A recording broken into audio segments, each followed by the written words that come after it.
En la clase de hoy vamos a desarrollar la unidad número 7 del programa de Fundamentos de Economía, de la licenciatura en Economía de la Facultad de Ciencias Económicas de la Universidad Nacional de Cuyo. La unidad número 7 se titula Fundamentos de Economía del Sector Público y vamos a comenzar por ubicarla dentro del mapa conceptual de la asignatura. La unidad número 7 que vamos a desarrollar hoy en realidad constituye una extensión de la unidad número 6 anteriormente desarrollada. En la unidad número 6 nos referimos a fundamentos de microeconomía y contestamos a la pregunta acerca de qué había detrás de los mercados, refiriéndonos puntualmente al caso de la competencia perfecta, indicando cuáles eran las enormes limitaciones que la competencia perfecta planteaba, e indicando también que en la realidad se presentaban fallos de mercado, como era el caso de las fallas en los derechos de propiedad, la imposibilidad de agentes económicos para poder asistir al mercado y hacerse de los bienes que satisfacen sus necesidades. Y por otro lado también nos referimos al caso de la competencia imperfecta, que sí desarrollamos en la unidad número 6, e indicamos que había otras fallas, como era el caso de las externalidades, de los bienes públicos y de los recursos comunes, que son justamente los casos que vamos a desarrollar en esta unidad número 7. Los contenidos que vamos a desarrollar son exactamente los mismos contenidos que se indican en el programa de la materia y vamos a tratar, luego de su desarrollo, de haber dado respuesta a estas dos preguntas que estamos indicando en la pantalla. ¿Qué tan bien funcionan los mercados al momento de proveer los bienes y servicios que las personas necesitan? Y por otro lado, si el gobierno puede mejorar los resultados del mercado. Comencemos por una recapitulación. Y recordemos que en unidades anteriores habíamos dicho que los mercados normalmente son un excelente mecanismo para organizar la actividad económica, aunque no siempre por sí solos logran distribuir los recursos de la manera más eficiente. Entonces, los mercados no siempre lo resuelven todo y pueden presentar fallas, como las que indicábamos recién. No todos pueden acceder al mercado para procurarse lo que necesitan, fallas en los derechos de propiedad, el caso de la competencia imperfecta y estos tres casos, externalidades, bienes públicos y recursos comunes, que son los que vamos a desarrollar hoy. El hecho es que a veces el gobierno puede mejorar los resultados del mercado haciendo valer los derechos de propiedad, promoviendo la eficiencia en la asignación de los recursos y la equidad en la distribución de la prosperidad económica. Y eso es lo que vamos a ver a continuación. Comencemos por definir qué vamos a entender por economía del sector público. Y vamos a decir que es una rama de la economía que utiliza la teoría microeconómica para evaluar si es posible que en un mercado se alcancen resultados eficientes aunque no intervenga el gobierno. La economía del sector público nos va a proporcionar un marco para reflexionar si el gobierno debe participar en los mercados o no, y cuál debería ser el papel, el rol que debería cumplir. La economía del sector público comprende el estudio de políticas públicas desde el punto de vista de la eficiencia y de la equidad. ¿Y para qué la utilizamos? ¿Para qué nos sirve? Como herramienta para mejorar el bienestar de la sociedad. Comencemos por distinguir dos grandes enfoques que hay en la economía. Por un lado, el enfoque privado de la economía y por otro lado, el enfoque social de la economía. El hecho es que el sector privado tiende a comportarse de acuerdo a los principios que rigen el funcionamiento de los mercados, principios que hemos indicado en la unidad anterior, como en el caso de la escasez y la abundancia relativa, la soberanía del consumidor, la maximización de beneficios netos de los productores, la satisfacción de los deseos del consumidor, etc. Bien, recordemos también que la demanda es un reflejo de la valoración privada del consumo que realizan los compradores. De hecho, el precio que paga un comprador, o que se dispone a pagar un comprador, está reflejando esa valoración. También recordemos que la oferta es un reflejo de los costos en los que incurren las empresas para producir. Por eso el precio que un vendedor solicita cobrar va a estar reflejando los costos en los que incurre para producir. La valoración privada del consumo no siempre va a coincidir con el valor que la sociedad le atribuye a ese consumo. Y lo mismo por el lado de la producción. Los costos por producción privados no siempre coinciden con el valor que verdaderamente le atribuye la sociedad a esa producción y a los costos que implica obtenerla. El sacrificio privado y social de los recursos no siempre coincide, ¿sí? Entonces, distinguiendo estos dos enfoques, vamos a decir que en el mercado, compradores y vendedores no toman en cuenta los efectos externos de sus decisiones. Es un enfoque netamente privado. Mientras que por el otro lado, el enfoque social de la economía va más allá del enfoque privado y evalúa si las conductas privadas afectan o no afectan el bienestar de otros, a quienes vamos a llamar terceros. Las faltas de mercado son las que ya hemos mencionado en reiteradas ocasiones, son estas tres, las que vamos a desarrollar en esta unidad, y las vamos a ir indicando con estos números en las diapositivas que correspondan. Comencemos por el primer caso, el análisis de las externalidades. Bien. Y vamos a decir que una externalidad es el efecto, ya sea positivo o negativo, de las acciones de una unidad económica sobre el bienestar de otras unidades económicas o de otras personas. El caso es que en presencia de externalidades, el interés de la sociedad va más allá del bienestar privado de los compradores y vendedores que participan en el mercado. La externalidad provoca que los mercados asignen ineficientemente los recursos. Por lo tanto, el caso de la externalidad, en el caso de su existencia, va a habilitar la intervención del gobierno para resolver esa ineficiencia que los mercados, desde el punto de vista privado, no logran resolver. Bien. ¿Cuáles son los efectos que pueden provocar las externalidades? Sí, pueden ser positivos o pueden ser negativos. A los positivos les llamamos externalidades positivas y a los negativos externalidades negativas. En el caso de las externalidades positivas, el impacto sobre los terceros es positivo, beneficia a otros, beneficia a terceros. Y si el efecto es positivo, quien lo genera debería recibir una compensación o un pago en agradecimiento a ese beneficio generado a un tercero. Mientras que en el caso de las externalidades negativas, el impacto sobre terceros es negativo, perjudica a terceros. Y si el efecto es negativo, lo lógico sería que quien lo provoca reciba un castigo o se le efectúe un cobro por generar ese impacto indeseado. Podemos así encontrar 4 tipos de externalidades. Podemos encontrar externalidades positivas tanto por el lado de la producción como por el lado del consumo, y podemos encontrar externalidades negativas tanto por el lado de la producción como por el lado del consumo. Bien. Comencemos por las externalidades de la producción. Y vamos a decir que en ese caso los costos que enfrenta la sociedad como consecuencia de la producción privada son diferentes que los costos privados de producción. En el caso de las externalidades por la producción positiva, los costos para la sociedad son menores que los costos privados de producción.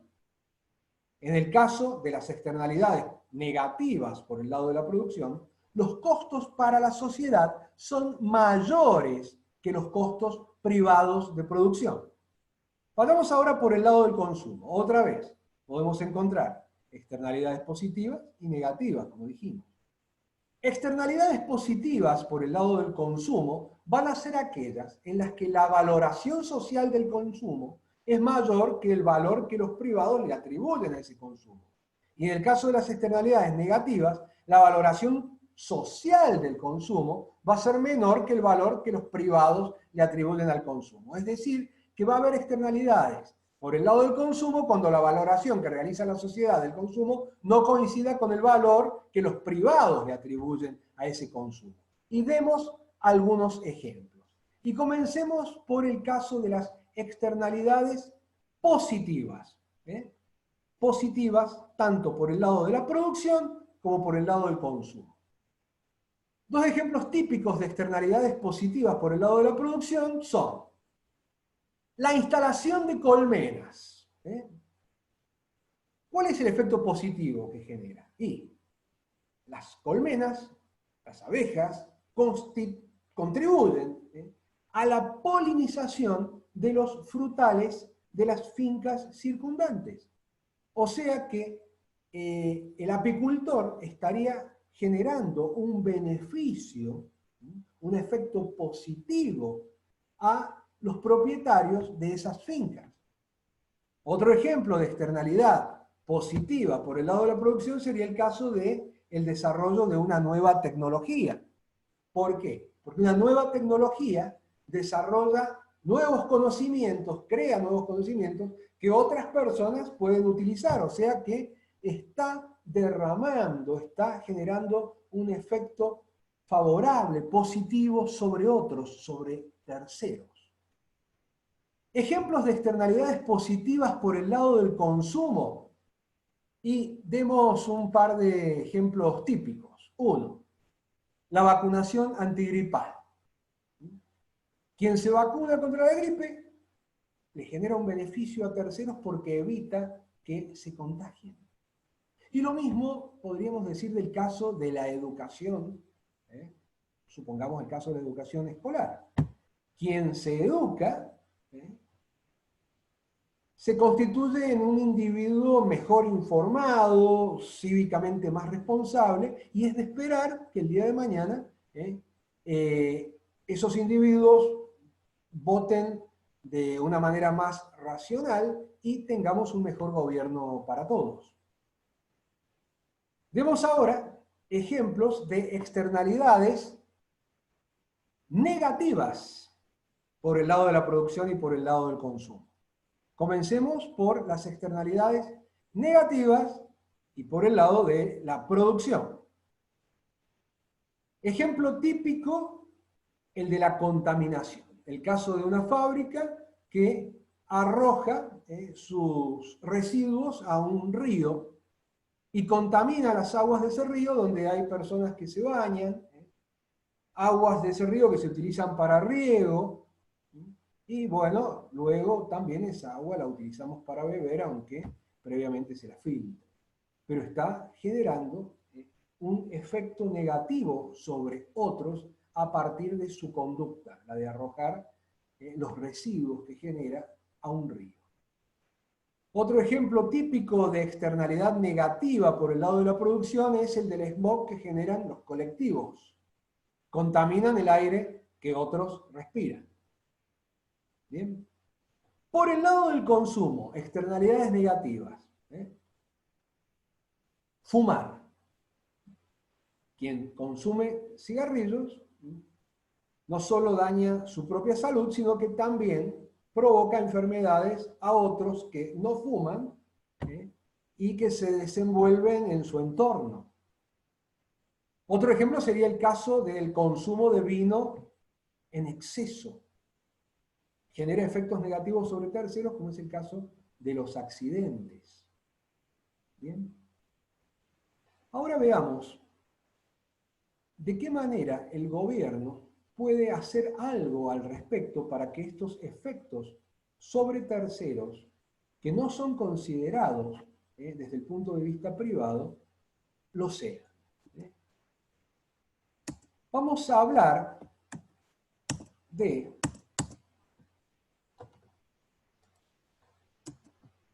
la internalización de las externalidades.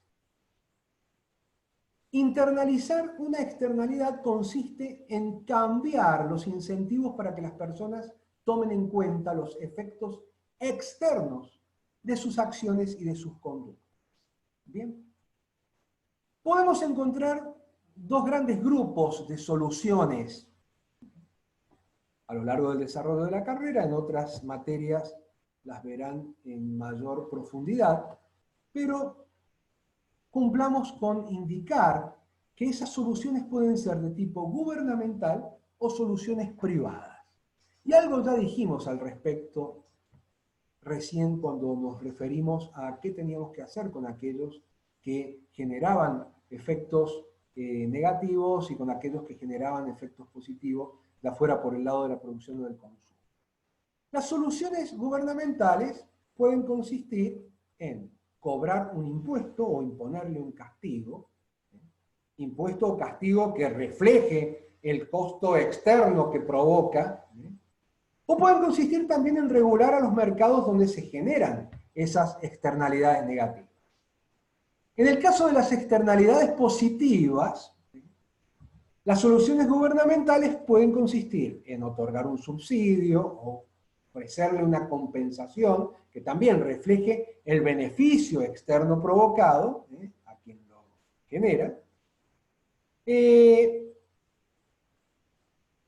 de esa manera lograr cambiar el incentivo para que las personas tomen en cuenta los efectos, en este caso, positivos que están generando. ¿Bien? Por el lado de las soluciones privadas, estas son un poco más abstractas, y en este caso tenemos que hablar, por ejemplo, de sanciones sociales, códigos morales, que básicamente giran en torno a tratar a los otros como te gustaría que ellos te traten a vos. Otro tipo de solución privada es el caso de las organizaciones no gubernamentales, o ONGs, o de las instituciones de beneficencia o fundaciones, que lo que hacen es alentar actividades que generan efectos positivos y, por otro lado, generar incentivos negativos hacia aquellas actividades que provocan un perjuicio para la sociedad. Y una tercera alternativa desde el punto de vista privado sería estipular muy claramente a través de un contrato entre las partes involucradas de qué manera se va a internalizar la externalidad. Si es negativa, de qué manera se va a hacer cargo de ese daño quien lo genera, y si es positiva, de qué manera se lo va a compensar o va a resultar beneficiado quien genera ese efecto positivo. ¿Bien? Pasemos al punto número 2, o al segundo caso que nos interesa analizar en esta unidad, el caso de los bienes públicos. Bien. Y otra vez nos preguntamos, ¿qué tan bien funcionan los mercados al momento de proveer los bienes y los servicios que las personas necesitan? Y la respuesta a esa pregunta, como tantas veces en economía, es un depende. En este caso, ¿de qué depende? Y depende del tipo de bien que estemos considerando. Entonces, para poder hablar de bienes públicos, necesitamos, primero, distinguir distintos tipos o distintas categorías de bienes en función de dos propiedades que vamos a pasar ahora a definir. Repito, una vez más, todas estas cuestiones se van a ver con mayor profundidad en materias de cursos superiores de la carrera. Pero vamos a definir a la exclusión, en primer lugar, como la propiedad de un bien por la cual se puede impedir que una persona utilice ese bien. Al principio nos va a parecer un poco raro, enseguida nos va a quedar más claro. Repito entonces, el principio de exclusión es la propiedad que tiene un bien por la cual se puede impedir que una persona lo utilice. Y en segundo lugar, vamos a definir una propiedad que se denomina la de rivalidad en el consumo. Y es la propiedad que tienen algunos bienes, según la cual el uso de una persona puede disminuir el uso que otra persona pueda darle a ese mismo bien. Soy consciente de que a esta altura del desarrollo de la unidad no quedan para nada claros estos conceptos, pero continuemos y mientras los vayamos desarrollando, vamos a ir dejando en claro qué es lo que cada uno de ellos significa. Por el momento vamos a decir, como ya indicamos, que se trata de dos propiedades que nos permiten distinguir distintas categorías de bienes. Y esto nos va a permitir definir qué es un bien público. ¿Qué va a ser entonces para nosotros un bien privado? Un bien privado va a ser un bien para el cual rigen las dos propiedades que definimos recién. La propiedad de exclusión y la propiedad de rivalidad en el consumo. La gran mayoría de los bienes y servicios en la economía son de tipo privado. Estos son los bienes que nosotros hemos utilizado hasta el momento para analizar los mercados, en el caso de la unidad 6. Y demos algunos ejemplos de bienes privados, es decir, donde rija el principio de exclusión y la propiedad de rivalidad en el consumo. Una película en el cine, ¿sí? Los lotes en un barrio privado, el caso del mercado de automóviles o la cena en un restaurante. En el caso de la película en un cine, si no pagas la entrada, no entras. Y por otro lado, apúrate porque no vas a encontrar lugar, porque vas a tener que rivalizar por ver la película con otros que también quieren verla. En el caso del lote en un barrio privado, si no lo pagas, no lo vas a tener. Y por otro lado, y también apúrate porque se acaban. Hay otros que también quieren comprarlos. Y así lo mismo con la cena en un restaurante, llama primero por teléfono, reserva porque no vas a conseguir mesa, vas a tener que rivalizar en el consumo con otros y por otro lado, si no pagas, tampoco vas a poder cenar, te van a excluir.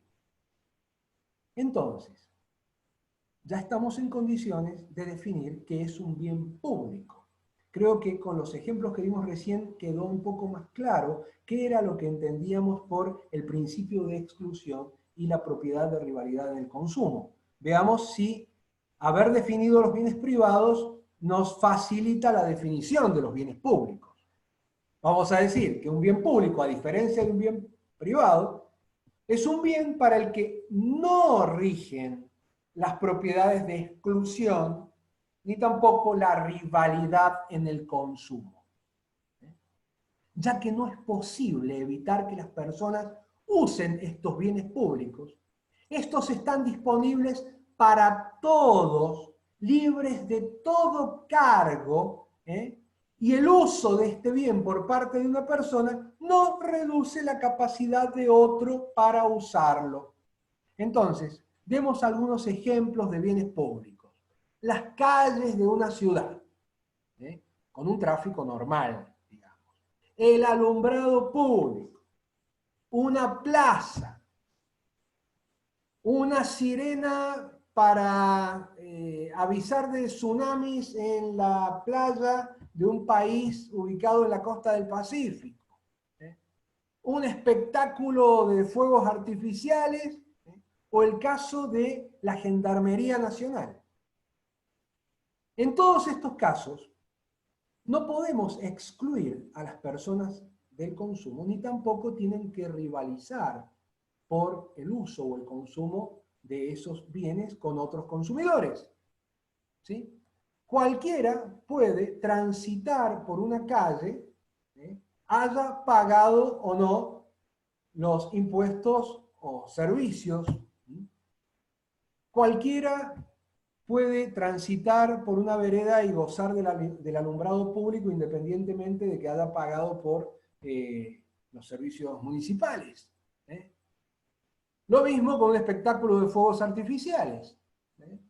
No tenemos por qué pagar para poder observar el espectáculo. Nadie nos puede prohibir mirar hacia el cielo y disfrutar del espectáculo, ni tampoco tenemos que competir con otros para poder observar el espectáculo, y lo podemos hacer desde la terraza de nuestro departamento. Bien. Hablemos ahora de los famosos free riders o parásitos que abundan. Son aquellas personas que reciben el beneficio de un bien, pero que evaden el pago del mismo. Acá tenemos parásitos. Todos los que van dentro del colectivo han pagado el boleto y ellos se transportan gratuitamente. Como los bienes públicos no son excluyentes, el problema del parásito impide que el mercado privado ofrezca estos bienes o estos servicios que pueden dar lugar al caso de free riders. Bien. El gobierno puede intervenir para remediar el problema de los free riders si decide, luego de una evaluación, que los beneficios totales de un bien público superan a los costos en los que se debe incurrir para proveerlo. Si es así, si los beneficios superan los costos, entonces el gobierno puede decidir proveer el bien público y pagarlo con los ingresos que recibe de los impuestos y hacer que todos estén mejor. Siempre y cuando se haya evaluado primero que los beneficios sociales superan a los costos sociales. Y demos un ejemplo. Supongamos el caso, decíamos recién, de un espectáculo de fuegos artificiales. Y no va a ser organizado por una empresa privada que venda boletos para ver el show. Los fuegos artificiales no son excluyentes, entonces las personas rápidamente se van a dar cuenta de que se pueden comportar como parásitos y no pagar para ver el espectáculo. ¿Cuál es la solución entonces? El gobierno puede patrocinar una fiesta local, de esas fiestas de trascendencia internacional, supongamos, y utilizar parte de lo que recauda para pagar los fuegos artificiales. En ese caso, la empresa que ofrece los fuegos artificiales puede ayudar a la ciudad a que alcance un resultado eficiente comportándose como empleada pública, la empresa empleada por el gobierno para ofrecer el show, a pesar de que como empresa privada no habría podido hacerlo. Creo que este ejemplo es más que contundente para que quede claro el concepto de free rider. Pasemos ahora al tercer y último punto de nuestro interés en el desarrollo de esta unidad número 7. El caso de los denominados recursos comunes. Son bienes para los que, si bien no rige la exclusión, sí rige la rivalidad en el consumo. Fíjense ustedes en este embotellamiento cómo estos autos rivalizan entre sí para poder continuar su viaje y llegar a su destino. Los recursos comunes están disponibles sin ningún tipo de costo para cualquiera que desee hacer uso de ellos. Pero si una persona usa estos recursos, el problema es que reduce la capacidad de otra persona para usarlos. Es decir, que frente al caso de los recursos comunes, además de su provisión, surge otro problema más. Una vez que se provee el bien, el gobierno debe estar controlando permanentemente en qué cantidad se utiliza el bien. Y vamos a dar un ejemplo tratando de que con ese ejemplo quede en claro el concepto. Supongamos el caso de las autopistas. Las autopistas, ¿son un bien público o son un recurso común? Y depende. Las autopistas pueden ser tanto un bien público como un recurso común. Si una autopista no está congestionada, entonces, que alguien la use no afecta a los demás.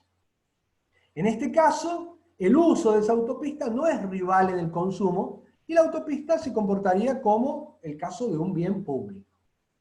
Ahora, a medida que aumenta el tráfico y la autopista comienza a congestionarse, se reduce la capacidad, y se reduce cada vez más, la capacidad de otras personas para usarla.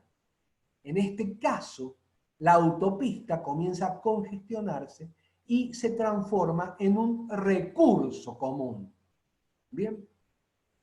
Podemos dar también otros ejemplos, como es el caso de la pesca o de la caza. En el caso de la pesca y de la caza, el gobierno se ve obligado a cobrar para otorgar licencias para pescar y para cazar, y se ve obligado a restringir la duración de las temporadas. Incluso se les suele exigir muchas veces a los pescadores que devuelvan al río, o al lago, o al mar, los pececitos más pequeños, y a los cazadores que solamente puedan cazar un número limitado de animales. Bien. Bueno, ya están en el aula virtual consignadas las actividades procedimentales y dentro de esas actividades va a haber una de ellas que va a desarrollar un caso muy particular que justamente hace referencia a estos recursos comunes que hemos definido. Ese caso lo vamos a dejar para debatirlo a través del streaming en la clase posterior. Bien, la bibliografía es exactamente la misma que figura en el programa de estudios. Con esto hemos concluido el desarrollo de la unidad número 7. Agradezco mucho su atención y será hasta la próxima ocasión en la que desarrollemos la unidad subsiguiente.